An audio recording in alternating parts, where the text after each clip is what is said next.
Hi, everybody. David Fogel back with you.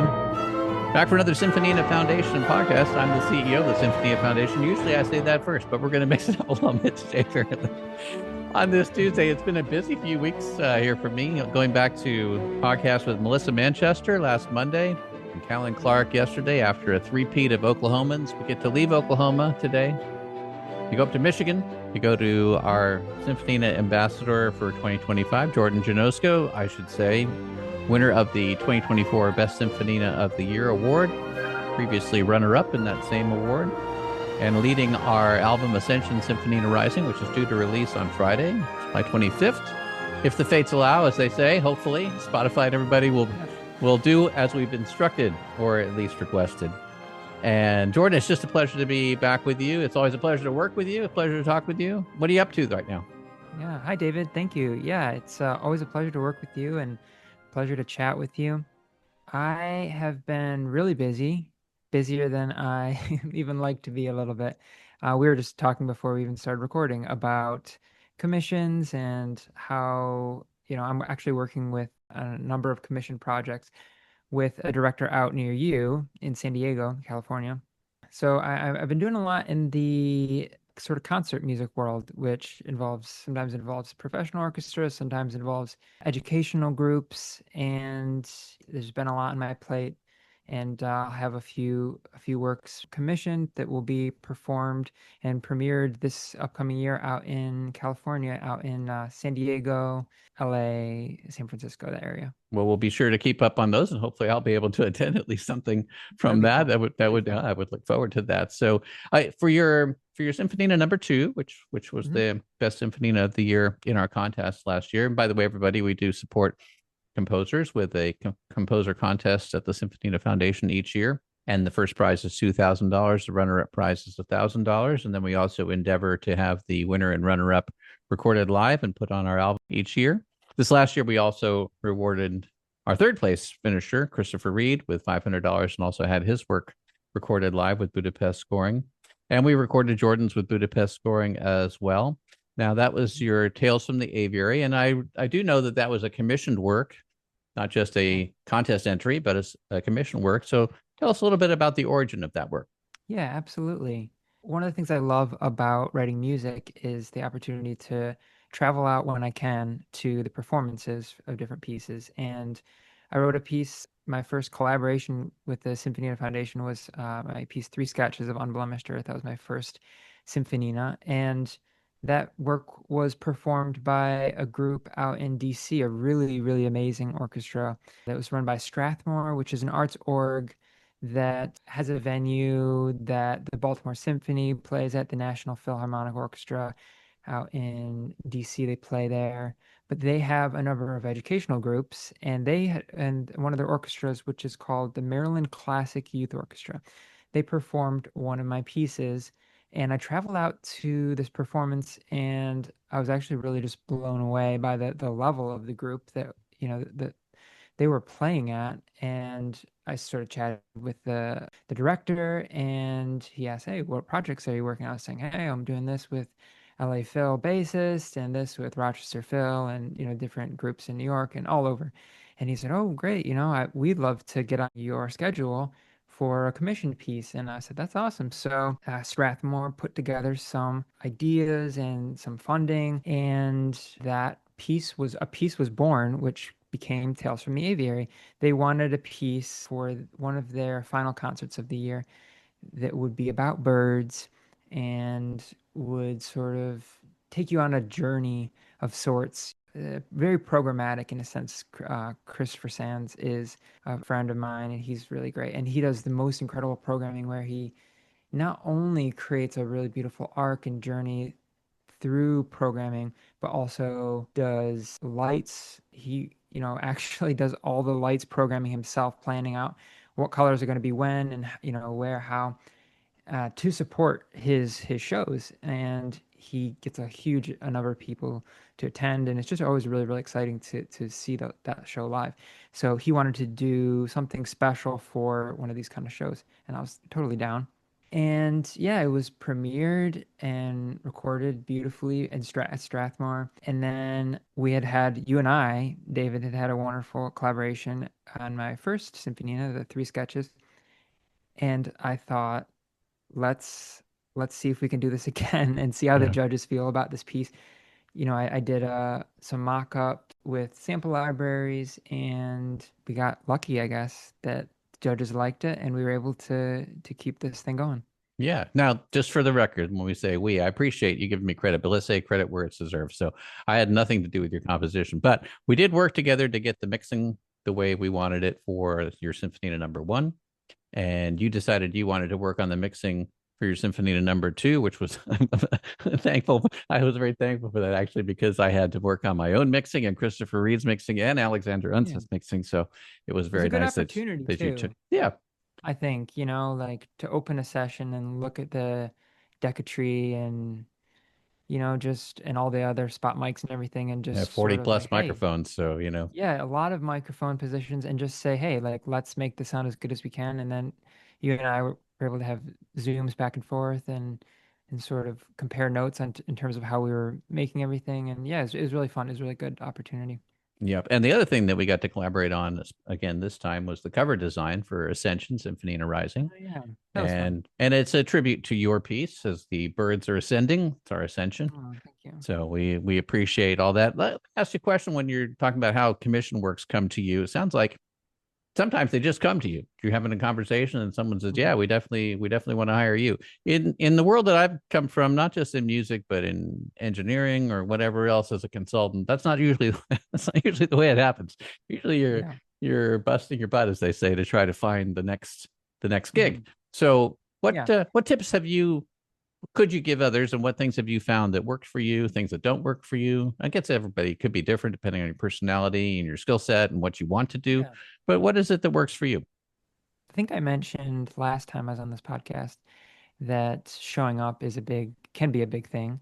I think the fine arts world and the music world is very relational, and I think that's a very good thing. So if you just show that you're invested in someone else's art or music, or whatever it is, they often really appreciate that, and they're then willing to look into whatever you do and see if there's some way. I mean, that's honestly when I do cold call emails. That's honestly how I approach them is I first show interest in what they're up to and what they're doing. So I'll check out if they're a conductor, check out the music, the videos of their conducting that they have put together, especially on their channel, because it's something that they're proud of and that they stand behind. People really appreciate that, especially in, these times we live in where people get so many spam emails where it's like, hey, check out what I did. I did this, I did that, right? If you can just say, hey, I love this thing you're doing, and I do this thing that sort of complements what you do. For conductors, composers really do complement their work in a very beautiful way because you can write something that's new and bring something to their audience that they've never heard before. That's an incredible thing. So yeah, I would say showing up.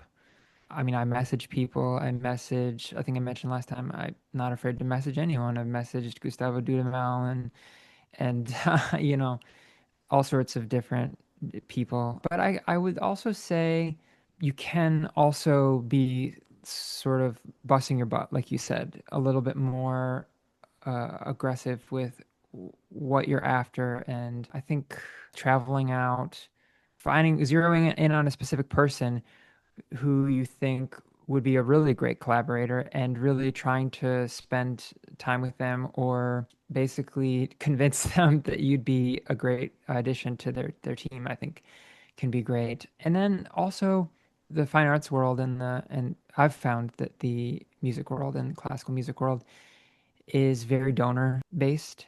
When you talk to music donors, they always mention, well, everyone loves music, but for most people who do it, it doesn't make money, right?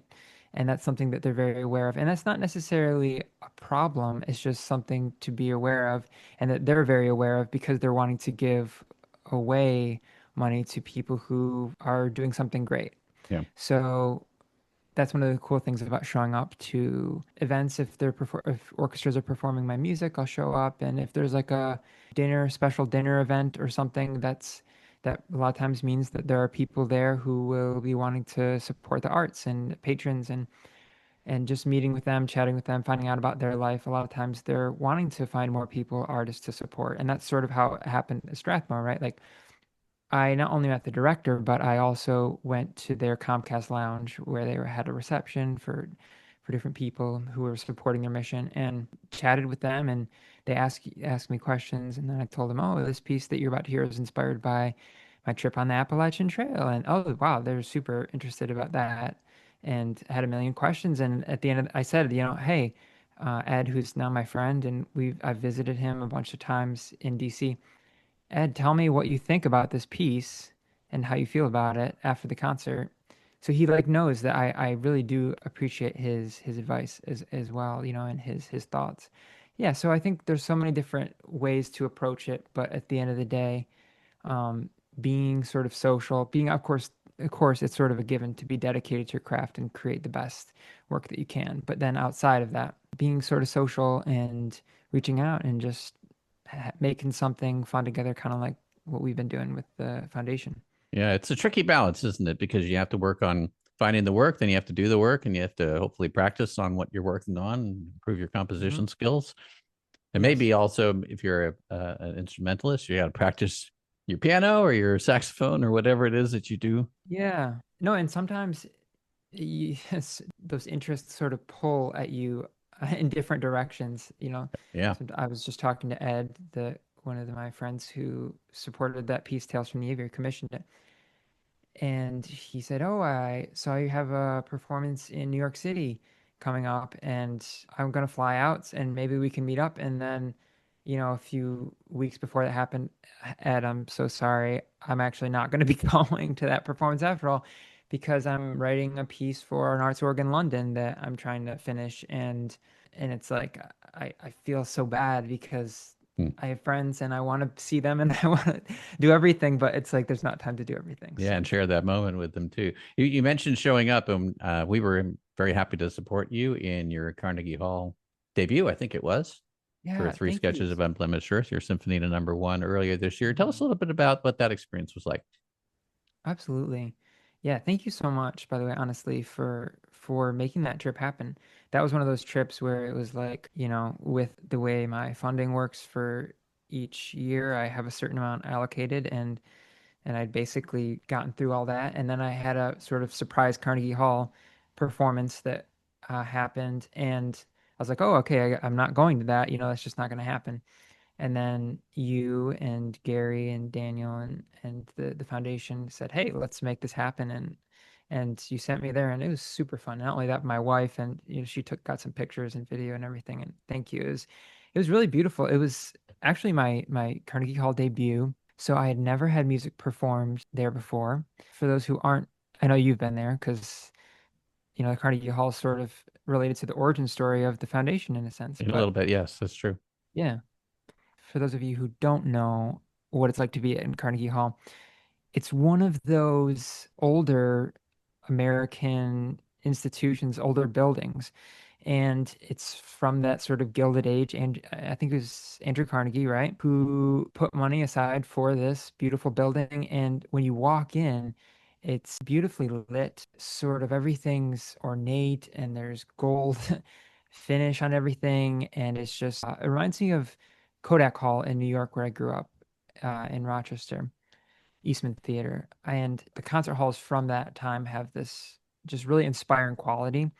So, I entered in and it was like almost immediately I was just feeling like shivers down my spine because I'm thinking, wow, I have my music performed here, and there's so much history too, right? Like the Philadelphia Orchestra, the New York Phil, the different groups that have performers, high fits and different opera singers and whatnot have performed there. And then on top of that, the acoustics. The acoustics in Carnegie Hall are something that you have to be there to experience. Like I've heard a million recordings there. I've always thought, oh, it's nice. It's sort of like tubby because a lot of the halls from that time really are built to project, right? Because of opera and everything Hmm. in the 1800s, so in or Good 19 point there. early Yeah. 1900s.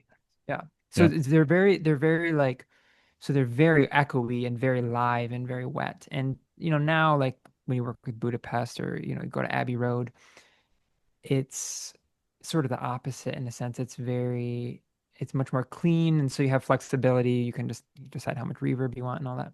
But when you're there at Carnegie Hall, it's like you're being bathed in this beautiful blossoming sound, and I was actually really just blown away. And the group, the Mercer Island String Orchestra, performed my piece so beautifully. I was really, really happy with how it sounded. And yeah, it was super fun. It was great. That was Brian Kolk conducting, if I Brian remember Kolk. right. Yes, Right. super, super grateful to him for choosing my music for that performance. He was part of a music festival, an educational music festival that happened there.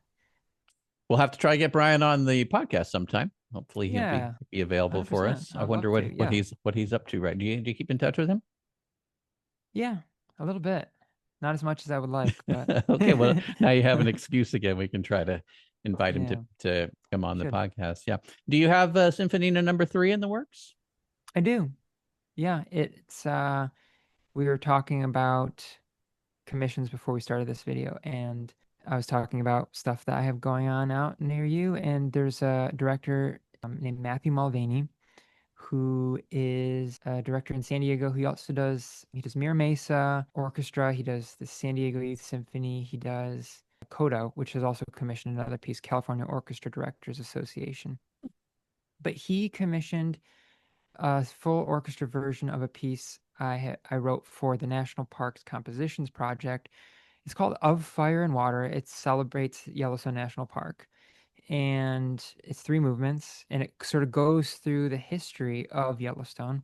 Water's the first movement. It sort of recalls the miners and the people who moved in the 1800s to Yellowstone, and they were sort of hoping for a better life, right?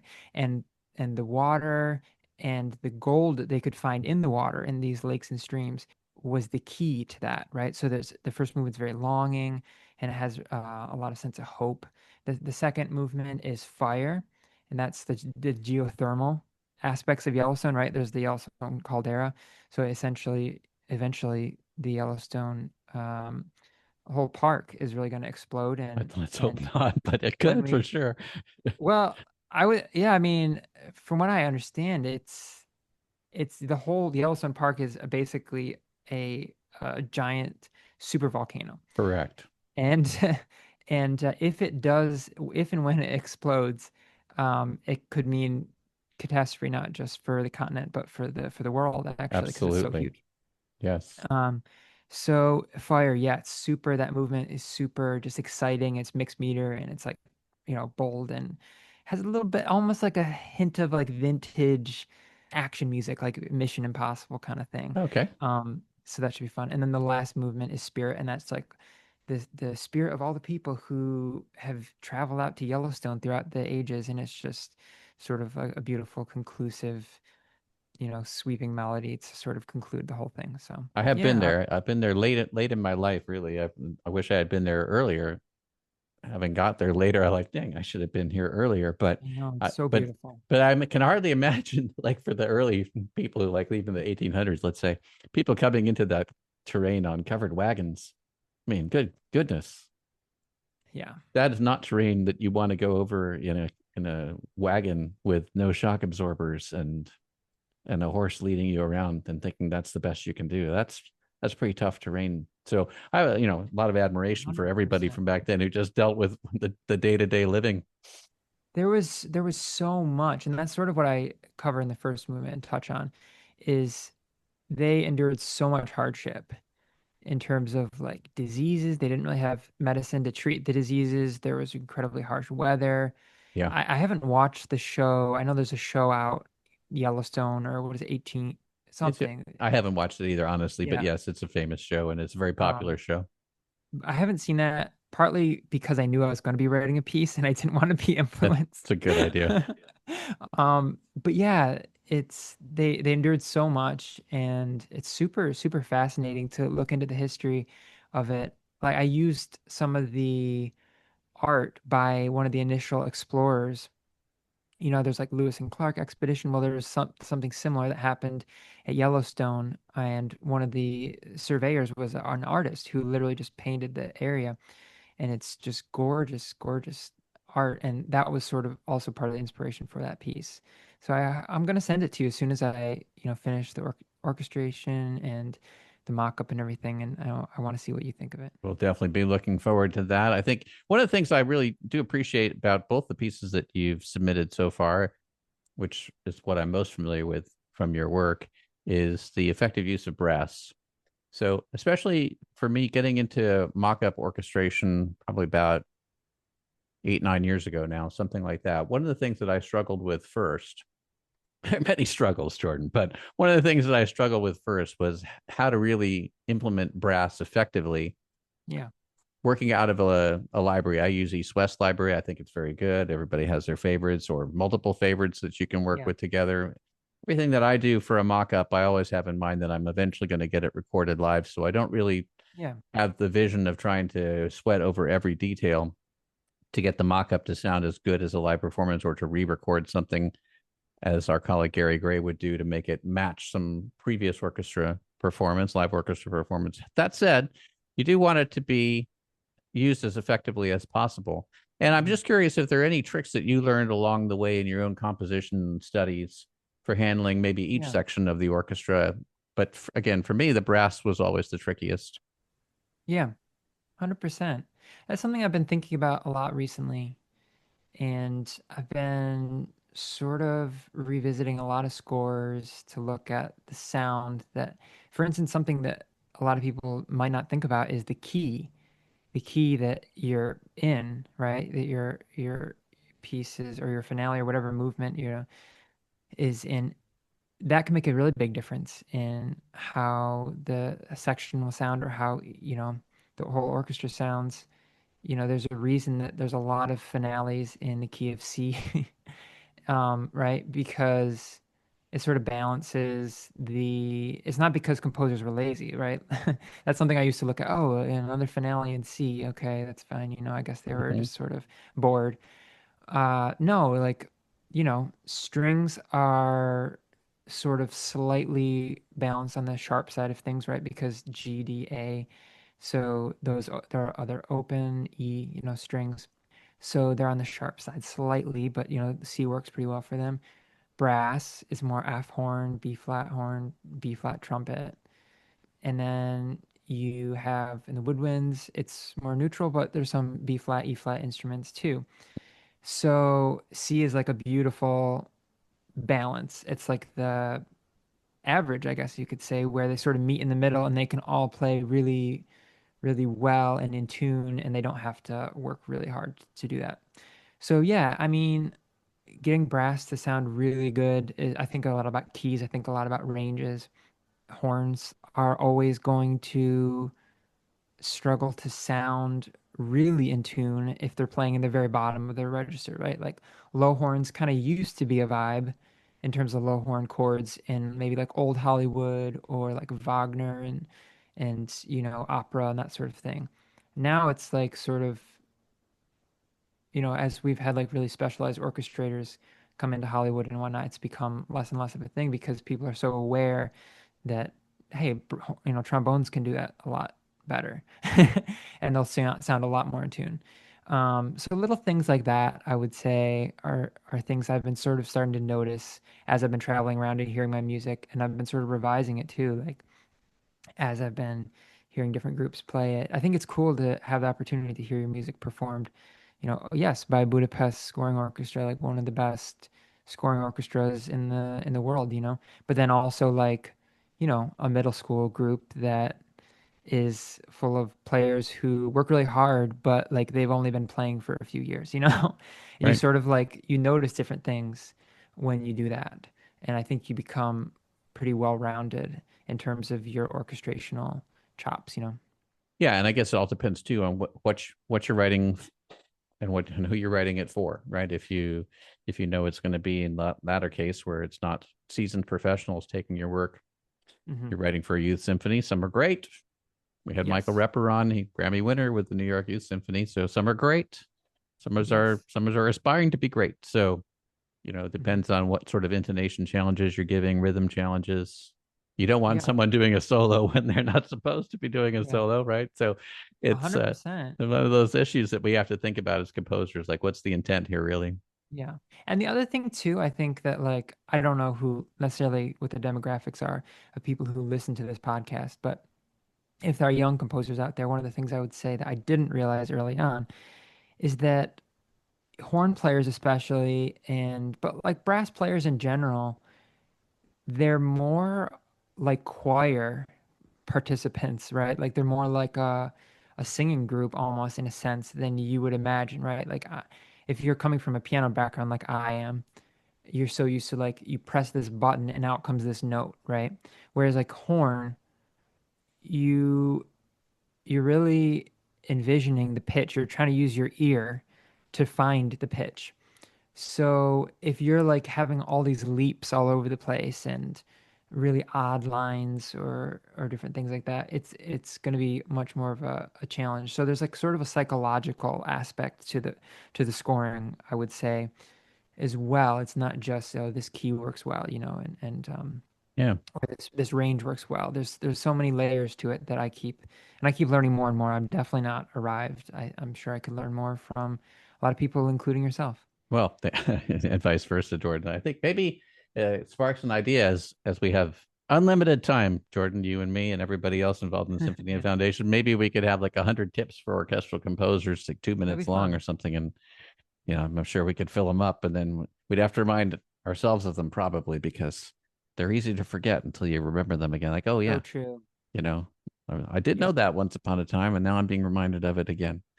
Yeah, As we say, these are exactly. the lessons we learn over and over. So Mm-hmm. yeah, Yeah. exactly. No, I forget little things like that all the time, or even harmonics, because harmonics work a little differently on like bowed instruments than they do on like guitar or whatever. I'm used to like, oh, you can play all these different. I'll like notate some crazy harmonics, and then a string player will come to me. Why did you do this to me? Oh, that's Yeah. right. Oh, yeah. Sorry.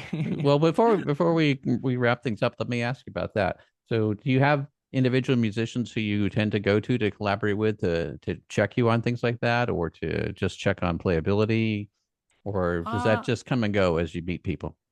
I think that's one of the things I love about being in the education space is they're not, a lot of the directors aren't expecting, I mean, some directors are expecting like a work to be, just like perfect. The first time through everything, is like technically brilliant and just, ready to go. But I think there is a more of a spirit of like adventure and play and just exploration in the education world. That's one of the things I really love about it.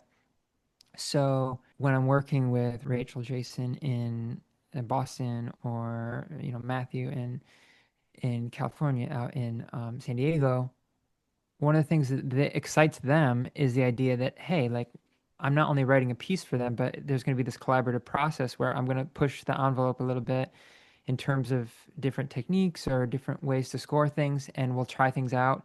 And you can send me little recordings of how things are going or how things are sounding on your phone, or even, yeah, even just really simple, informal ways of sort of getting feedback, or you can just tell me, hey, like they really struggled with this.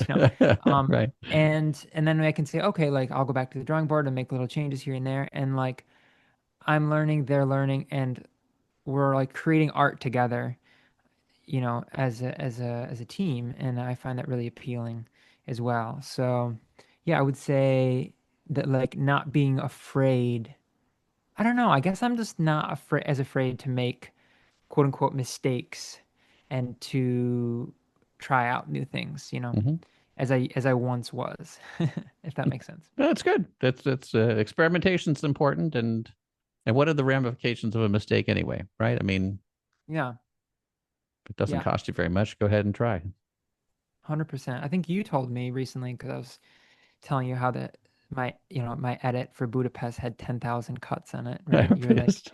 you're like, you know, that is beautiful, but also don't forget to like not be too perfectionistic and let it impact your life too much or something like that. Yeah. And yeah, I think that there's like a lot of truth to that, just like finding that balance, you know? Yeah. My dad would have put it, you have to find those differences that make a difference. And not Yes, every difference makes a difference. So, right. Especially that's one of the things as a composer, you know, we're listening with our very, very unique ears where we've been writing for our whole lives. And like the tiniest change is astronomical to us, maybe in terms of like how it makes us feel or mhm. just the meaning and different things. But for your average listener, it might not, you know? So it's finding that balance, but also like still being true to yourself as an artist. That's a tricky thing.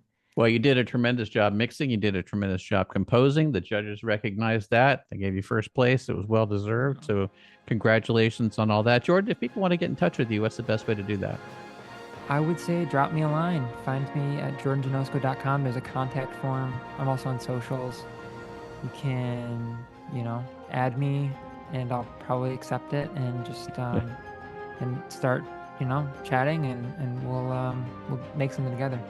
Well, we're going to listen to some more tales from the Aviary on the way out here. And Jordan, you are the third two-time guest on the Symphonina Foundation, which, as I said to Kit Wakely, who was our second two-time guest, makes you a friend of the show officially. That's right. That's But right. you were a friend I of like the that. show beforehand. Now you're official. Good. So congratulations. And as always, at the Symphonina Foundation, if we can do anything to help you, you just let us know. I appreciate that so much, David. It means a lot.